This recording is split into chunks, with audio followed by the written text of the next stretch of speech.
Fazer contato com o advogado e professor de Direito da Universidade de Fortaleza, Marcelo Uchoa. Bom dia, Uchoa. Bom dia, Glauco. Bom dia a todos que nos assistem no Jornal Brasil Atual. Uchoa, a gente tem alguns temas aqui para tratar, mas primeiro eu queria que você falasse a respeito da possibilidade de retomada da delação do advogado Rodrigo Tacla Duran. A gente sabe aí que o Tacla Duran acusou o advogado Carlos Zuccolotto, amigo pessoal do então juiz Sérgio Moro, de ter recebido 5 milhões de dólares para ajudá-lo a obter vantagens no acordo de delação. À época ali a PGR alega que investigou, mas que acabou arquivando ali o caso. Como é que você vê essa retomada, Uchoa? Glauco, eu vejo assim com muita curiosidade, porque já faz um bom tempo que o Tacla Duran luta para ter o direito de fazer essa delação. E a Procuradoria da República, no tempo em que o ex-juiz Moro dava as cartas, né, relutou e, inclusive, arquivou essas investigações que resultariam eventualmente nessa delação. O que o Tacla Duran tenta dizer, e fala que demonstrará isso na delação, é que enquanto ele tinha um processo de estipulação de termos de delação sendo desenvolvido com a Procuradoria da República, né, o Zuccolotto, que era amigo íntimo, né, do ex-juiz Moro, na época juiz da Lava Jato, ex-sócio da sua esposa, barganhou com ele valores, quer dizer, estava cobrando dinheiro para conseguir mais benefícios na delação, ou seja, ele demonstraria, através desta nova delação, dessa que ele tenta fazer e que agora a PGR diz que vai reabrir, mostrar que a Lava Jato ela era uma fábrica de dinheiro para algumas pessoas e era uma fábrica de malfeitos para a grande maioria da sociedade. E isso é muito importante, porque o juiz Moro ele sempre foi muito a favor das delações. Agora, nessa que é contra ele, que pode desmascarar toda essa ideia de homem probo, de homem ético, de homem correto, ele não quer de jeito nenhum. Mas vamos esperar que a PGR faça isso. É claro que a PGR também, nesse momento, tem um objetivo de minar o Moro, tem uma briga comprada entre ele e o presidente da República. Era bom que tivesse feito naquele tempo, mas também não está errado fazer agora, não. Vamos esperar, viu, Glauco, com muita atenção essa delação, que ela venha, né? E que o Tacla Duran demonstre aquilo que vem afirmando já desde desses longos anos, já faz anos disso, né? Agora, você citou, né, esse fato do o então juiz Sérgio Moro adotar muito ali, né, legitimar o sistema de delações e agora se posicionar de forma contrária.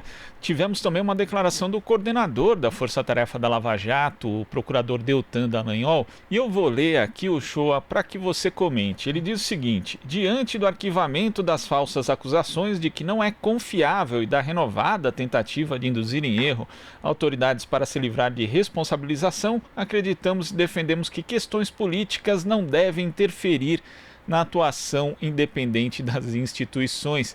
Como que você vê essa declaração, Shoa? Isso aí é uma piada, né, Glauco? Porque ele defende isso agora, mas não defendeu isso antes. A própria manifestação do Tacla Duran é no sentido de mostrar que a Lava Jato estava impregnada de conteúdo político. Não só de conteúdo político, mas também de ilícitos. Ele também teme, logicamente, a delação do Tacla Duran, porque ele se envolve diretamente da situação. Quer dizer, se o Zuccolotto iria barganhar com alguém a diminuição de penas, melhorias de benefícios em função do recebimento de dinheiro, quem é que estaria na ponta da Lava Jato fazendo esse serviço sujo? Aí o Dallagnol também vai ter que se explicar muito bem sobre isso aí. É outro que vem tentando vender uma imagem de correição, quando na verdade no submundo tenta estabelecer critérios completamente danosos à democracia brasileira. Não só isso, mas aí tem a história daquela fundação que seria criada com recursos bilionários da Petrobras apreendidos no exterior. Quer dizer, o Ministério Público Federal está todo preso, né, nessa corrente de malfeitos ilícitos também. Agora, ainda dentro dessa confusão entre esferas jurídica e política, nós temos tido aí uma defesa veemente por parte, inclusive, de juristas, né, e mais principalmente de apoiadores de Jair Bolsonaro, em relação ao artigo 142 da Constituição Federal, que, em tese, segundo ele, justificaria uma eventual intervenção militar. Como é que você vê a discussão em torno disso? Quer dizer, nem chega a ser uma discussão, né? Porque é uma parte muito minoritária que entende desse jeito. Mas como você vê a defesa dessa tese, Uchoa? Glauco, veja só, se a gente for analisar só o conteúdo histórico, não faria o menor sentido uma Constituição que é chamada cidadã, que foi resultado de um processo de retomada da democracia depois de uma ditadura, estabelecer um empoderamento dessa magnitude às Forças Armadas. A Constituição do Brasil não faz isso. O que diz a Constituição no artigo 142 é que as Forças Armadas elas destinam-se à garantia dos poderes. Então, assim, se ela serve aos poderes, ela não está acima dos poderes, ela está abaixo dos poderes. As Forças Armadas não são um poder do Estado. O Estado tem 3 poderes, é o Executivo, o Legislativo e o Judiciário. Nem faria sentido as Forças Armadas serem um poder, porque não poderia ter o Presidente da República como chefe supremo, que o Presidente da República não poderia comandar 2 poderes. Né? Então, assim, nós não estamos mais na monarquia, nós estamos há 120 anos já num sistema republicano. O poder moderador foi extinto com a Constituição de 1891. Então, assim, esses argumentos são sofismas jurídicos que são levantados para tentar justificar o absurdo. A OAB já tem parecer com relação a isso, eu já vi declaração do Marco Aurélio, do ministro Gilmar Mendes. Então, isso assim, vamos deixar muito claramente, isso é ridículo. Agora, se alguém quer juridicamente justificar isso aí, que tenha dignidade, pelo menos, que é golpista. Porque não adianta você assumir um argumento desse e querer com sofisma fazer de conta que você está defendendo a legalidade, porque na verdade você é golpista. Tenha a dignidade de assumir isso e pronto, meu amigo. É muito simples. Agora ficam as pessoas se escondendo atrás de títulos, de nomes, para defender o absurdo. O artigo 140, se a Constituição quisesse ser estabelecido que as Forças Armadas tinham o poder de intervir nos estados, ela tinha feito isso de forma categórica, de forma expressa. Se ela não disse isso quando falou de poderes, falou da independência e do equilíbrio entre os 3, né, que são 3, e as Forças Armadas estão de fora, os poderes são tratados ali bem no começo do artigo 2º, as Forças Armadas estão 142, então isso aí é um absurdo total. Do ponto de vista jurídico, isso é ridículo. Eu nunca tinha ouvido falar nisso, passei faculdade, fiz mestrado, fiz doutorado, nunca foi aventado sequer essa hipótese para levantar essa discussão nesse momento.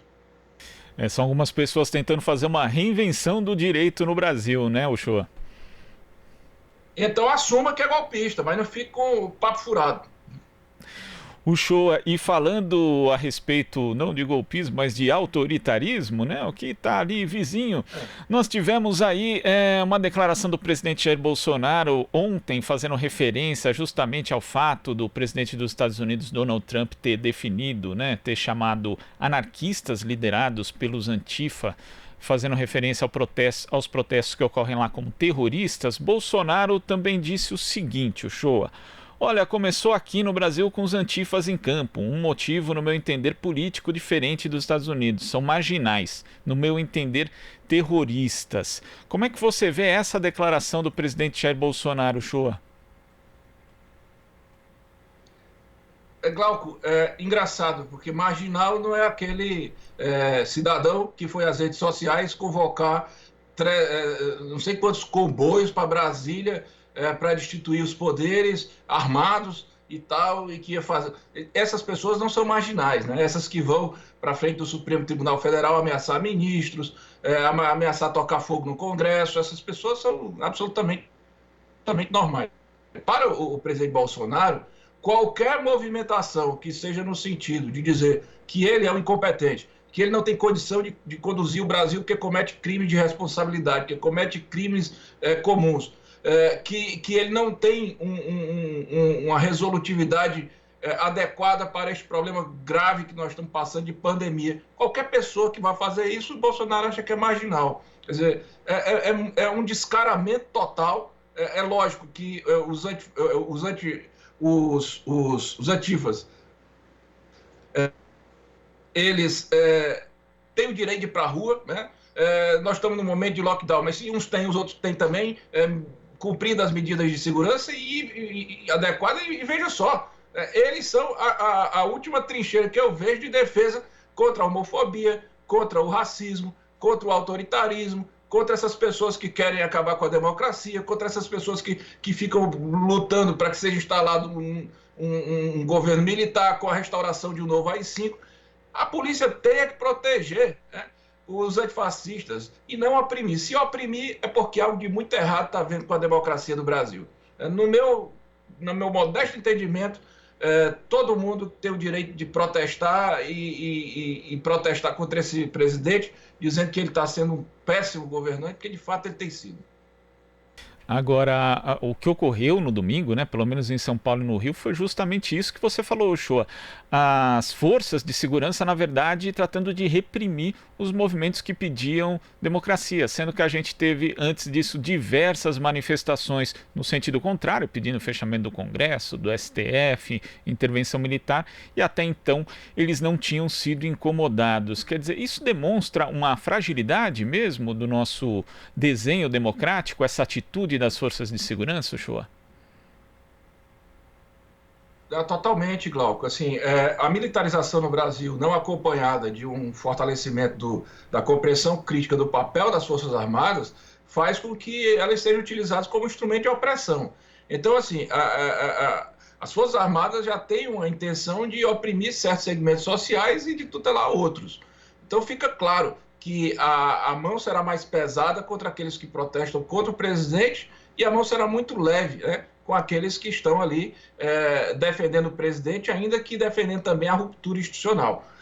Agora, a minha preocupação, Glauco, é que esses movimentos, né, não tendo um controle efetivo de partido político, de um movimento de classe, pelo fato da própria natureza dele ser uma coisa muito espontânea, ele acabar sendo vítima de infiltrados.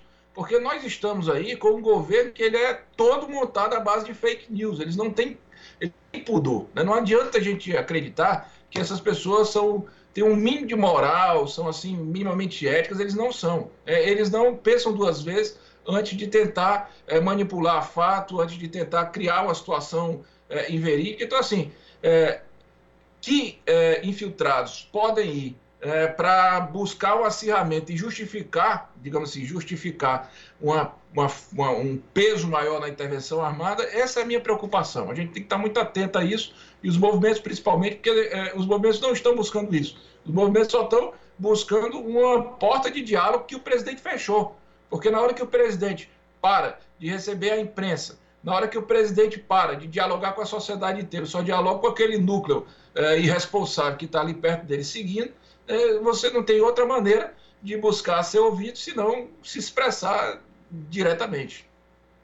E não só ele busca, né, às vezes se busca aí essa informação, essa situação fictícia, né, por meio de infiltrados, mas também posteriormente, pela narrativa que corre ainda, infelizmente, nas redes sociais, principalmente no WhatsApp. A gente viu acontecer isso, por exemplo, nas eleições de 2018, quando o movimento Ele Não foi totalmente descaracterizado, com uma narrativa deturpada no WhatsApp, com uso de imagens falsas. Enfim, é preciso atentar para isso também, né, para a questão da narrativa que corre aí nas mídias sociais, Uchoa? Precisa, inclusive porque ele acostumou a utilizar, por exemplo, o nome do presidente dos Estados Unidos, Donald Trump, como um critério de legitimação dos seus argumentos, como se o fato do Trump apoiar determinadas condutas, isso fosse por si só uma coisa boa para a humanidade. Então ele diz assim, aqui são terroristas, lá nos Estados Unidos são, aqui também são. Lá eles reprimem, aqui nós vamos reprimir. Então assim, ele tem criado, junto a esse grupo que ele já detectou, porque esse serviço ele é feito profissionalmente, e é suscetível a essa abordagem, que